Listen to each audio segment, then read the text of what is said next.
It's a pretty good game. I Anyway, don't. Wait, have you played it? I played Hollow Knight. Yeah. Oh no, I was asking about Silksong. I don't. No, I don't have $25. Okay, if you are poor, subscribe to our Patreon that doesn't exist.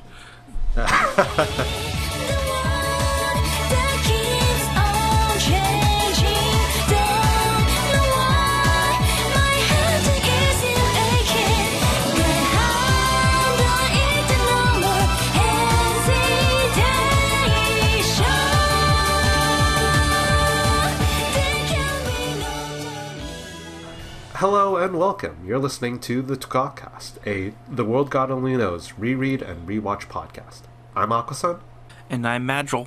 And today we are discussing the 6th chapter / 12th episode of Season 1, like the bookend of both the first volume and the first season, the God of Conquest mode arc, I guess I would call it. Yep, definitely an arc. So we're gonna have to see how much we have to discuss about this, but this is interesting. I actually have some notes for it. Yeah, interesting stuff does happen, thankfully. Yeah. So before we get started, as per usual, we like to start with a question. So Magile, do you have a question for me? And otherwise, I would ask a question for you first. A question for you. No. No? Alright. So my question for you is, what is your answer to the question I posed to you last week, as in the last episode? Well, would you like to restate the question for the caring audience? My question, as I recall, was that in sort of a current kind of contemporary fiction context, where a lot of writing often features characters who are more like Shiori, where like Japanese people call it like communication disorders, or I would describe it maybe as like social anxiety and other themes are used in like portrayals of characters. My question was, I think, like, what do you feel about that? Is that what I asked, Miguel? Is that what you recall I asked? That feels about accurate. I think it's interesting for the most part. I'll be honest with you, the time between podcasts has not changed my mind much, and I don't really actually have much to say on the matter. I mean, I think it's interesting. I think it's probably more relegated to how the typical like anime or manga reader feels on the more socially anxious side, trying to be more relatable on that aspect. Maybe even that's like how the original writers, a portrayal of themselves, more standoffish type of things. So it's more personal type of writing. That's probably what I imagine, and why we've seen like a proliferation of it in recent times. I see. Yeah. For that one guy who posted a YouTube comment. There's your answer. You no longer have to wait. Yeah, thank you, that guy whose name I meant to look up prior to this and didn't. Sorry. Yeah. I don't have a question prepared for this week, but I could, because you don't have a question, I could fill in the gap. And I guess my question for you is, how do you feel about portrayals of, like, gamers or nerdy, like, characters in fiction nowadays? As in, like, right now, not as in, like, back when the show was originally airing? Okay, so fair enough. We gotta kind of separate between, like, 2010 versus today versus, like, I'm thinking, like, 2000s before. Like, they all kind of have like pretty different kind of portrayals. Because I would if we look at something like The World God Only Knows, where the main character is typically like nerdy loser type, I feel like the sentiment has shifted in the modern times, where it's like, oh, being a gamer is the most super hype awesome thing you could possibly be. Yeah, that's something I noticed. Like, you've watched Steins Gate, I assume? I've watched what? Steins Gate? Oh yeah, I've seen Steins Gate.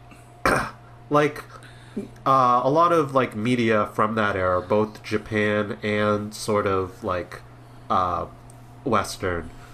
You think of like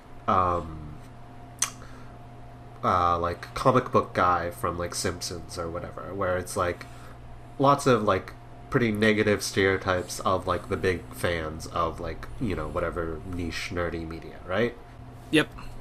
And in The World God Only Knows, I think one of the like really delicate balances that it strikes is between like, okay, this is a story that obviously is like appealing or like a little bit like fantasy of like what a nerd geek who loves games, like his abilities are suddenly relevant, right?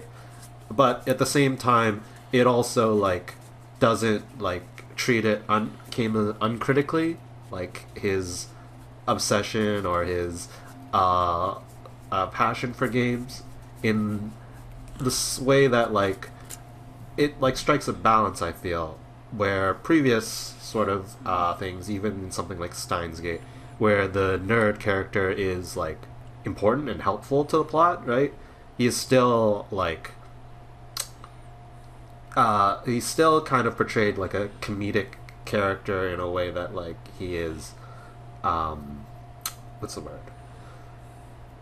Like his obsessions with like the nerdy things are played for laughs, as like this guy is kind of like a loser. Yes.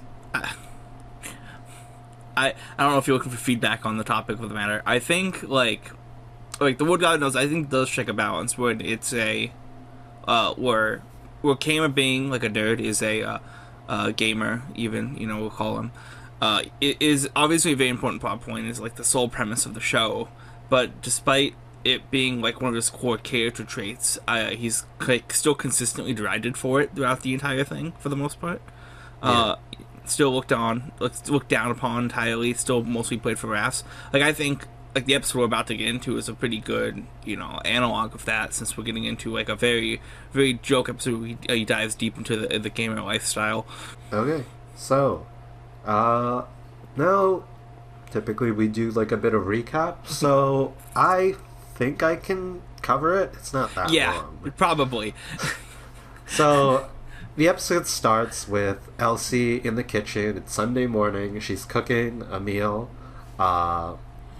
Mary walks in. She's like, "Oh, you're up early." And Elsie is cooking up something for Kama to eat. Kama shows up looking like he's a zombie because he hasn't been playing enough games and he's like worn out from that. So he declares in bold Kama style that he's gonna play a bunch of games to recharge his sustenance or whatever. Kama goes down into his it's not technically a basement, but it feels like a basement, like his big room, his gaming room. And then when Elsie creeps in to see what's going on, it turns out he's playing multiple games at the same time, going full on out. He's like moving so fast his arms appear as after images, and he appears like some kind of like god of conquest.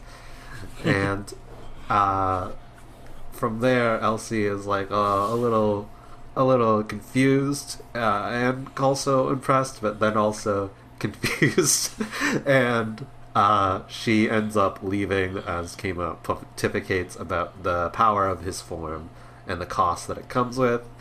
The anime then does like a bunch of like kind of fun extended like jokes where it's like he gets an email talking to him, or he gets an email asking him about playing the Princess Derby game, so he plays a Wii Waggle motion control Princess Derby game, which then also is a bullet hell shooter. Fun jokes like that. Lots of like retro gaming references, and by the end of the episode, he's managed to clear his backlog, which was like the sort of inciting incident for Kama. but he is exhausted and worn out from playing like 20 hours plus worth of gaming all at once. And he's been doing, 6 games at a time.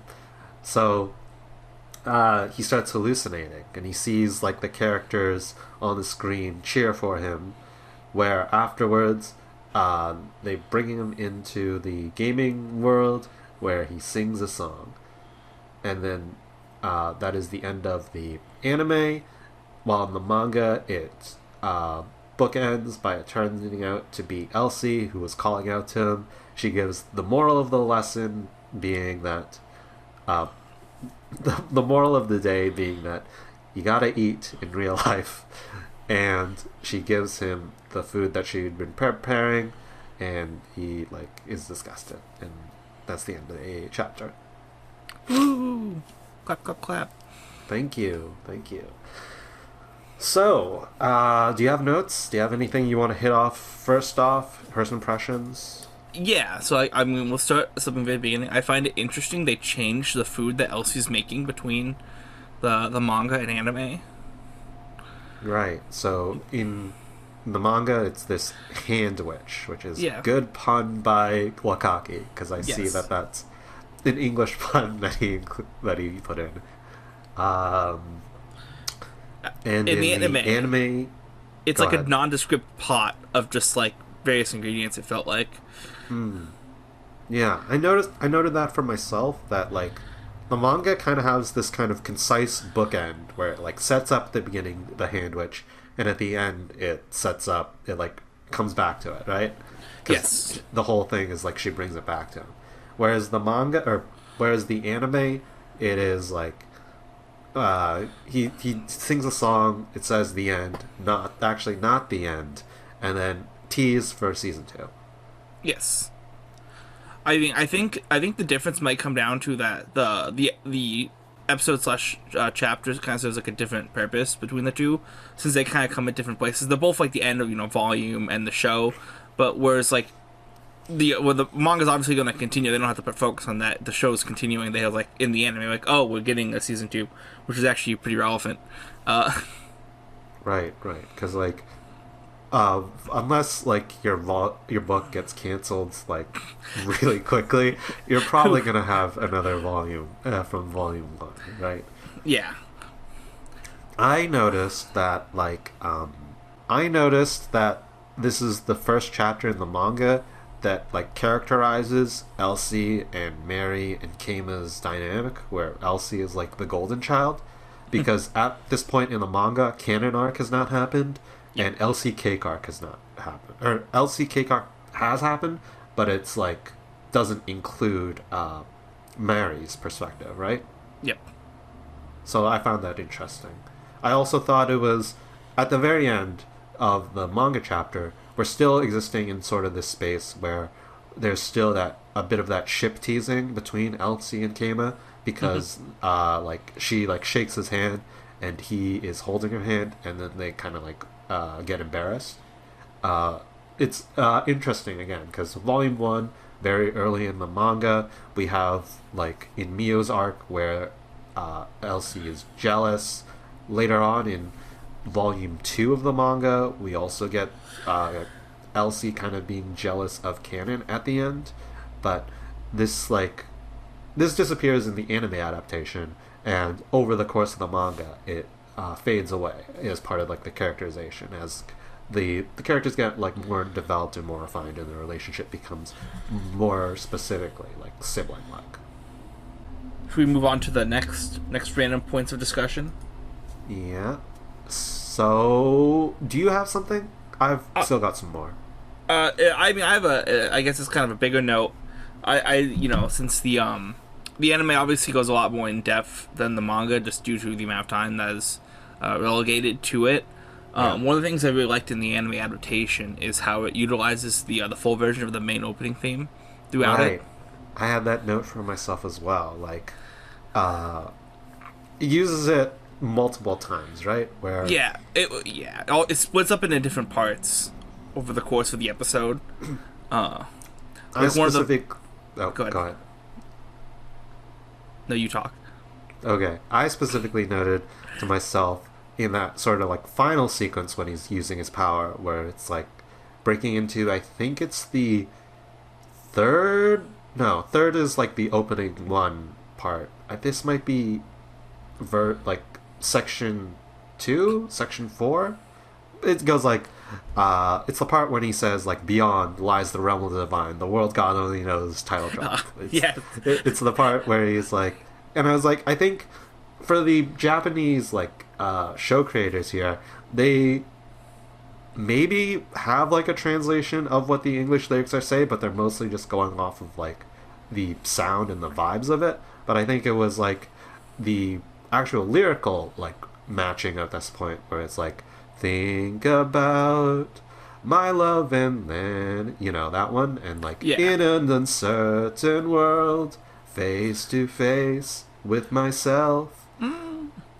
Continue to make progress day by day and step by. Okay, we should continue on. Exactly.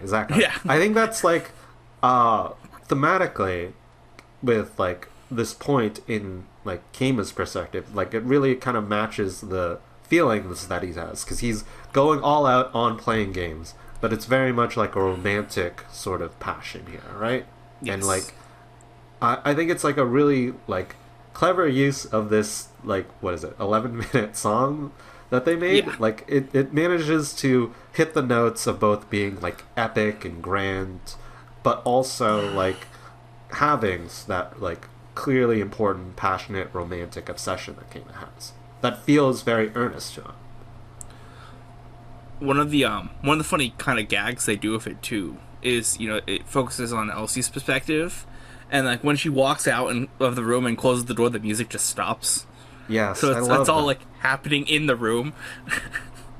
That's one of the things that the episode like repeatedly does, where it contrasts like, you know, Kama's perspective being like all into this, his like orchestral grandness and epicness and godness of the fact that he is, you know, he's kind of got a superpower of playing games, but it's not like in the actual real life adventures that he has, it's never relevant in that way where he's like, "Oh, I gotta watch this thing right now and also watch this other thing and repeatedly press buttons really fast." He never has to do that in like his like God of Conquest like buddy like stuff, but here he gets to full on like shine with that, and Elsie like sees this, and then she always like leaves after it because it's so weird and she always closes the door, and it's like, yes, it is epic in this one context, but it is very strange and like just this thing we keep closed in this room otherwise.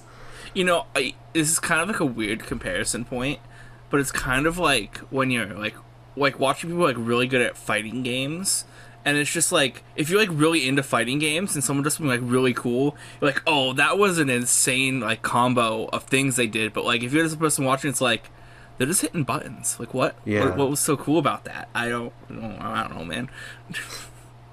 It's an interesting comparison. Okay, you started off this point and I built off of it. Now I'm going to throw a point back at you. Yeah. I think it is kind of, it's like this chapter, starting from the manga chapter, it is a fun parody of like a lot of like shonen manga tropes, because you've got Kingdom being like, the super mode uses up 3 years of my life for every hour that I'm in it.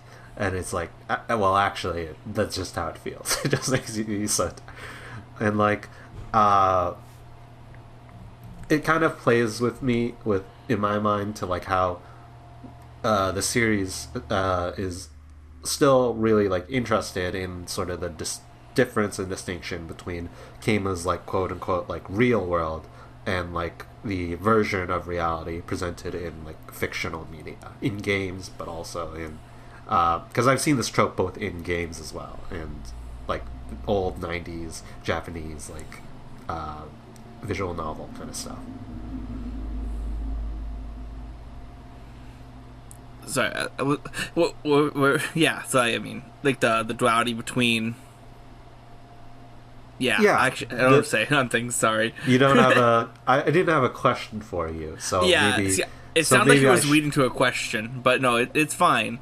I mean, it because like I mean, I think the interesting thing is it's not like Kama is like actually godly in things. It's just kind of how he views what he's doing. I mean, do you think there's some Chunibyo aspect in this of him being Like thinking it he's is. stronger than he is? I don't think it is a delusion, but I think this is very much like. Imagine if that like crazy special power you had was real, except in this case, the crazy super special power you have, unlike say in like, I don't know, so many like modern and isekai sort of like, oh, I'm a gamer and I know games so well, and that is directly relevant in the way that like it makes me like super strong and fast, and I know all this tricks in this game to like get power.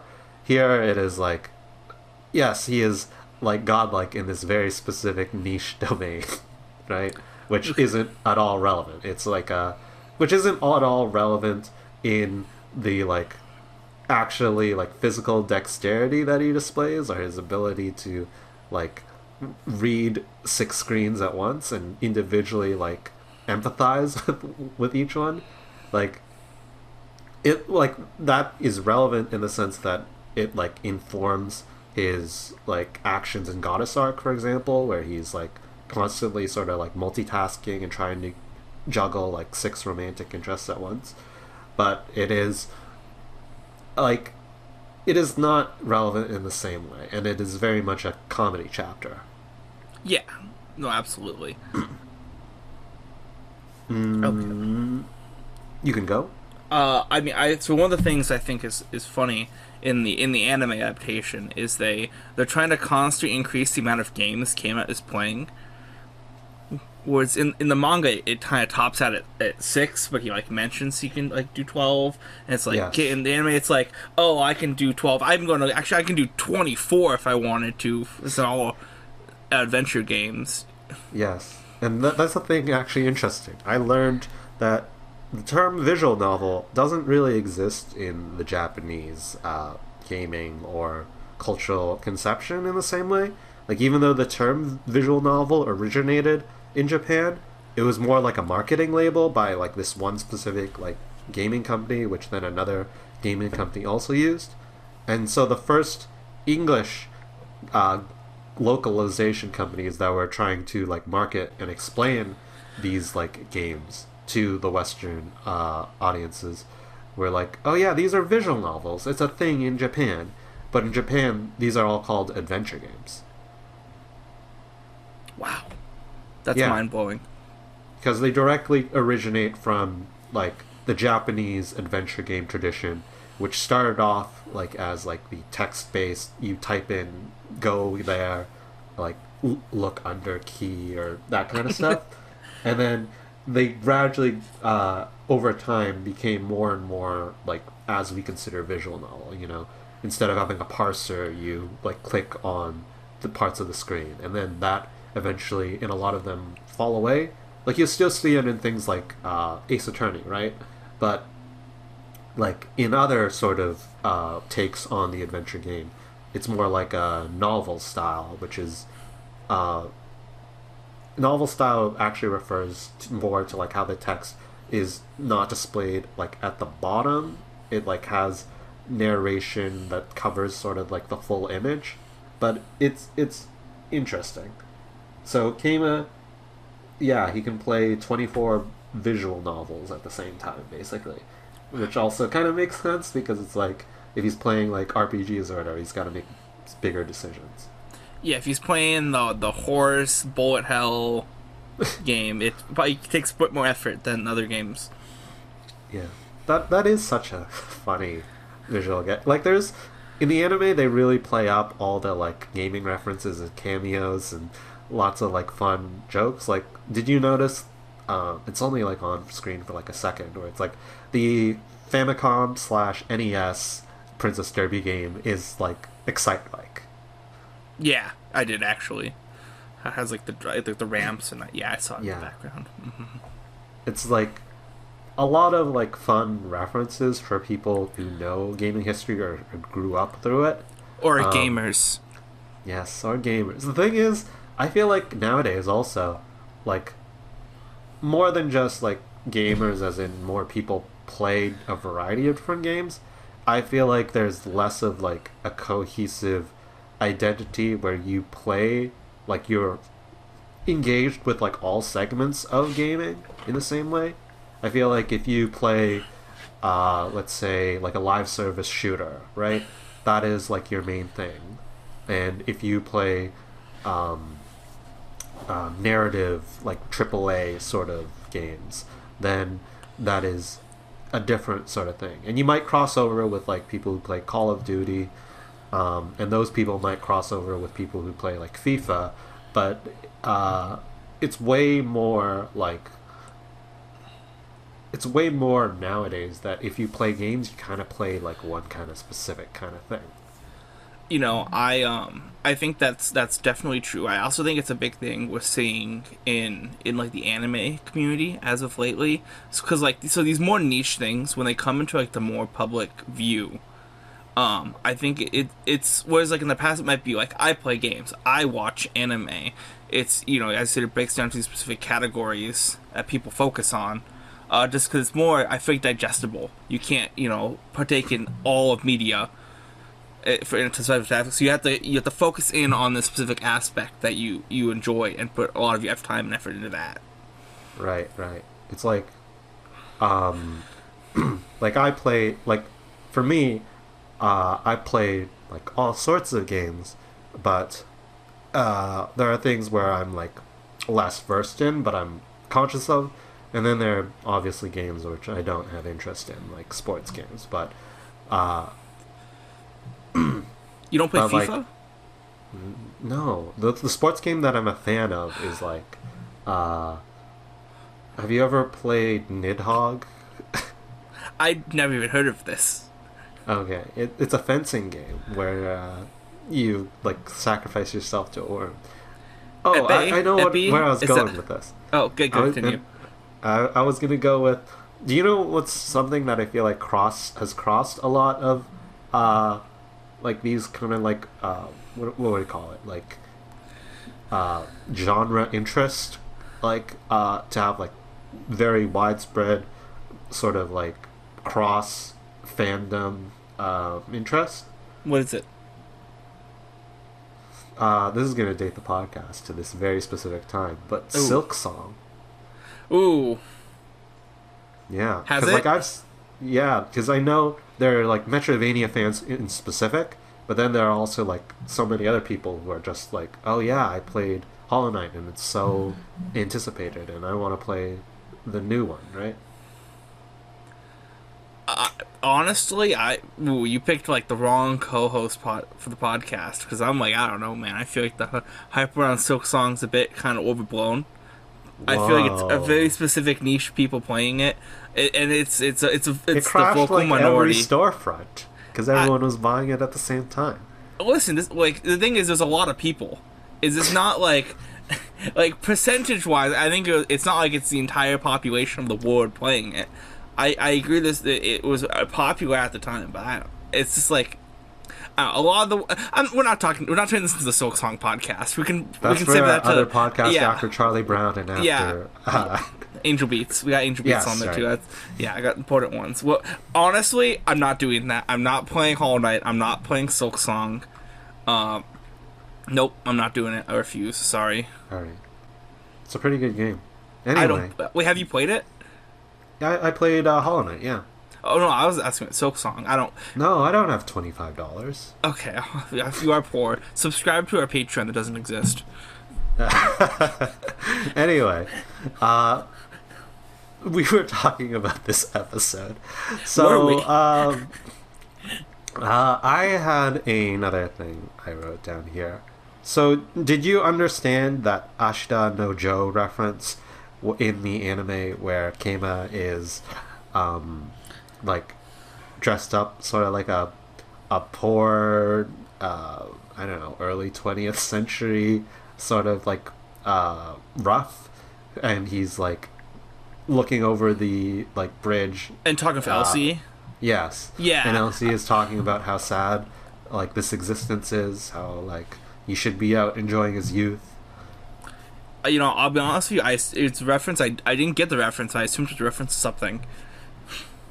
Right. Like I thought this was interesting. I thought it was on one hand like when I watched this the first time, I also did not really understand it as a reference. I was like, it just kind of like washed over me. But I think it's sort of interesting because like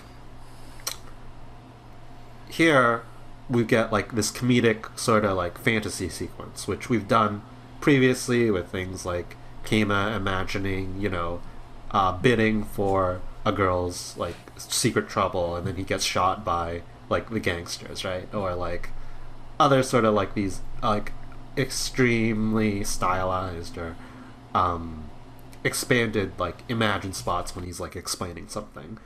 And here Elsie is like initiating sort of this talk about sort of the self-destructiveness and negatives of Kema's sort of like isolating hobby of gaming. Like he's not playing games necessarily in the way that like people play games, multiplayer games together, and it's very like from her perspective it's like it's very sad and it's very gloomy, right?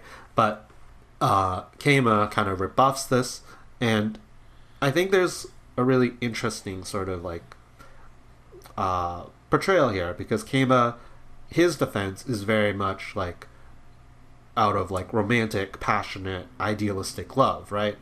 But he still looks like beat up as all heck. And I don't know if you know Ashita no Joe, but that is a story. Sorry, the car is passing by. Did you catch that? I hope I you did. didn't. Okay, let me start over from again. So Ashita no Joe, that's like a boxing story where it also like the way it's like referencing it here, it's playing on how Ashita no Joe, it's like this guy, he's doing boxing even though it is killing him, and even though it is like bad for him and it is self-destructive and negative in so many of these ways, it is something that gives him like purpose and fulfillment, and he still does it up to his untimely death in the manga. Spoilers for like a 50-60-year-old series at this point. And I find that like again part of this interesting sort of way in which the episode is thinking and talking about Keima's obsessive, fanatic devotion with games, and how it like portrays sort of his earnest sort of love for it, as well as having sort of either portraying it sometimes ridiculous, sometimes as epic, sometimes as like self-destructive and isolating. And I think that is like one way in which, because of like Wakaki's background, where we've talked about this, right? Or maybe we should talk about it again. What are we talking about with the Wakaki's like background with games, right? Go ahead and talk about it again. Feel free. Okay, so like he was going to university, Department of Philosophy. He wrote a one-shot for like a manga contest, won the award, like was going to be considered to be like, oh, this is the next big guy. All his like submitted like pitches and one-shots got like trashed by the editors at the magazine that he like won the contest for, destroyed his confidence. His like schooling sort of like fell out. He like stopped going out, lived recursively in his room just playing games for like years, and then eventually, as his like bank account was running out, first he graduated university, but then he was still like living in like his room, like just dwindling all his savings. So Wakaki has like both this earnest passion for games, but also he has a really visceral he has this really visceral personal history where it was like something that he used as pure escapism in a way that he used to avoid confronting his problems, which so I think that is one thing that kind of like informs sort of the world God only knows, not just in this chapter but like its broader themes and then its ending about like why even though Keima's like power and skill and passion and love for games is so important to like getting things resolved, at the same time the series often does like want to why this series has this theme of like the importance of reality and not just going into like pure escapism where you are God, right? Like going out into the world that challenges you and might not be the place where you are like happiest and most fulfilled, but like at the same time like it's something that is important. Do you think the world God only knows kind of serves as a good like reflection point to a lot of like the modern day isekai, where it's literally just all escapism power fantasies? That's interesting because I read like a best anime of 2010 of the like decade looking back. I think it was written in 2020 or something, or 2019 or something, and like a person, the writer, noted it as like this proto isekai, and I was like, the world God only knows is a proto isekai. I don't know about that, but like it does feel like to me in the like Japanese entertainment, like geeky entertainment kind of like scene, there is you can trace a real sort of progression to like more overt like power fantasy, more overt like praise of like geeks doing like being important or being powerful because of their like geek interests, right?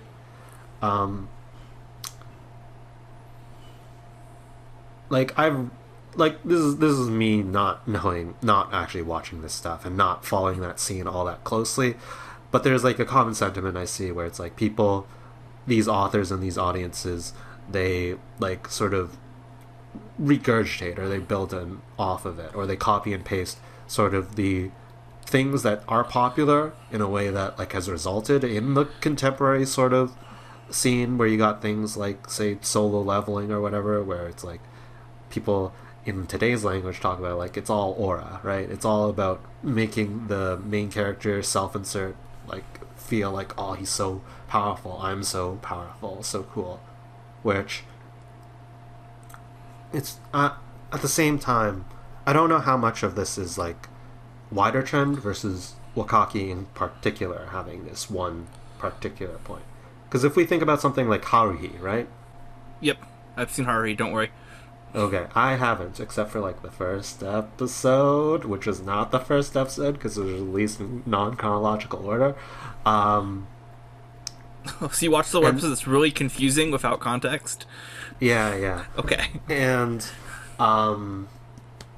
like that take on like geekdom is, I think, closer to the more critical like pre-TWGOK kind of stuff as well, but it is also like supportive in a way. It's interesting. I feel like someone who actually like watched all this stuff over the last like 15 years would be better like weighted to have like a full sense of whether or not this is like a real trend. To me it feels like it. I mean, I'll say the thing with Haruhi is it's very self-aggrandizing, I feel like, because I mean, with the main character who's like literally God, as opposed to Keima who's like God in a very specific niche type of way.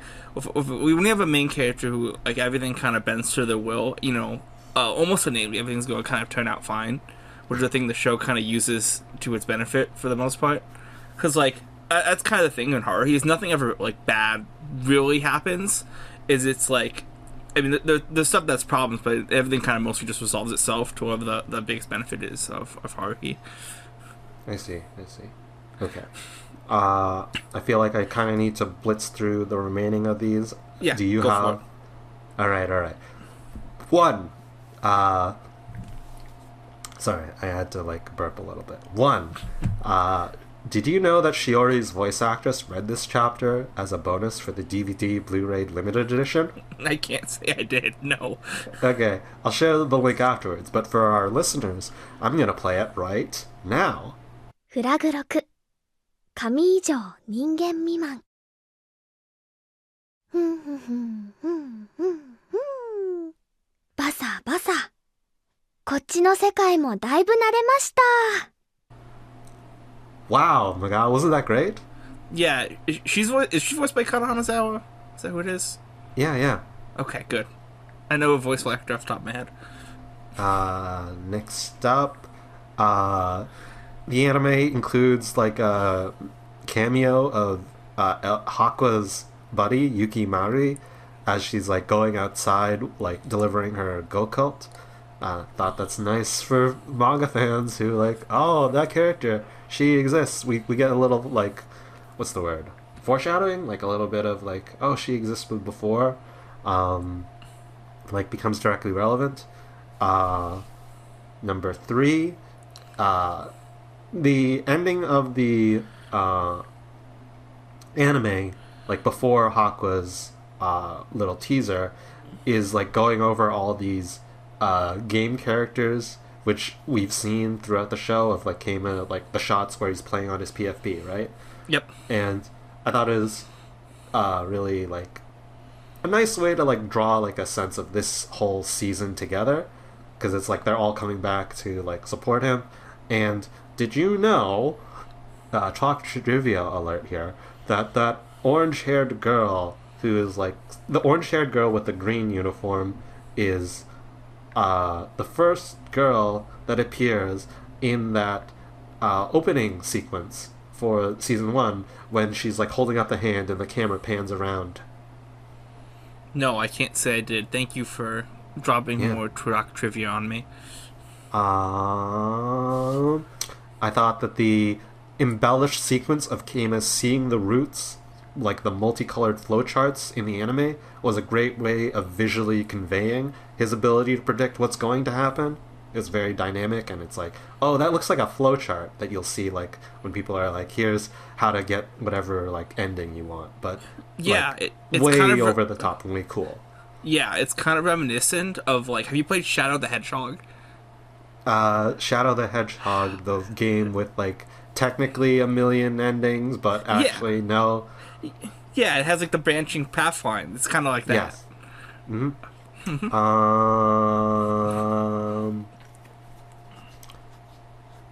The choice for Keima to be horribly off-key in the anime is like a good final like comedic surprise that I think makes like a good...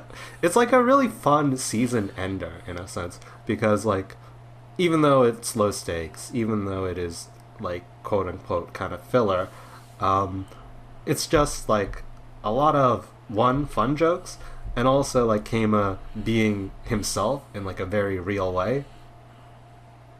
You know, to that end, I think a lot of people like have episodes where the plot doesn't like innately progress, and they call things like that filler. But I mean, I think it's very good at establishing the characters as a whole. You know, we get more time when they're not just focusing on solving a problem; they're just living their life. Right. And finally, I thought the English dub was neat because it gives a cool retro synthesized voice filter over Hakua's line at the very end.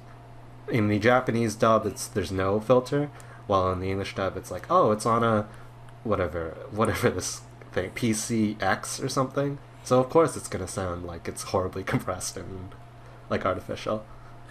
Were people like really hyped? Like when season 1 was airing, were people like they showed Hakua at the end? They're like, oh, that's very exciting. Yeah. Like Hakua is one of like the most popular TWGOK characters. She's okay. Yeah, and she's also one of the most popular TWGOK characters. We'll have more to discuss in 2 weeks when we talk about the Hawk arc. Yeah, expect it exactly 2 weeks after you watch this. There's gonna be no time in between. Anyway, that was all I had. Okay, I mean, I think I'm pretty good there. I don't have anything else notably to say. Wow, thank you. Okay, so that is our show. I don't remember how we usually end these things. Well, you have to not rate it, and I have to rate the episode. Oh my god, I can't believe I forgot that. Yeah. I can't believe over the course of a week I forgot how Yeah. we do these things. Yes. Okay, so should I not rate it first, or do you rate it first? You not rate it first. Okay.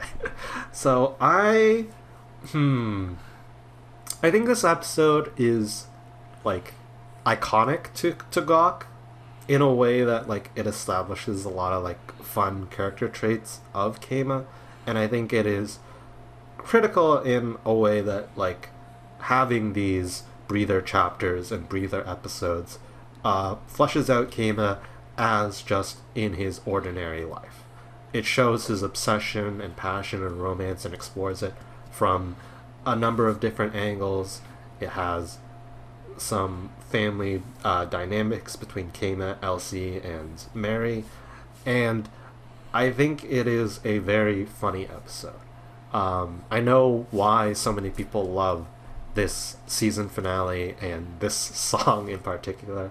It's fun that Wakaki wrote the lyrics himself, and I think it is just, like reading the manga chapter after watching the anime episode is like, oh, this is not as over the top, not as exciting, but the manga chapter is also pretty fun as well.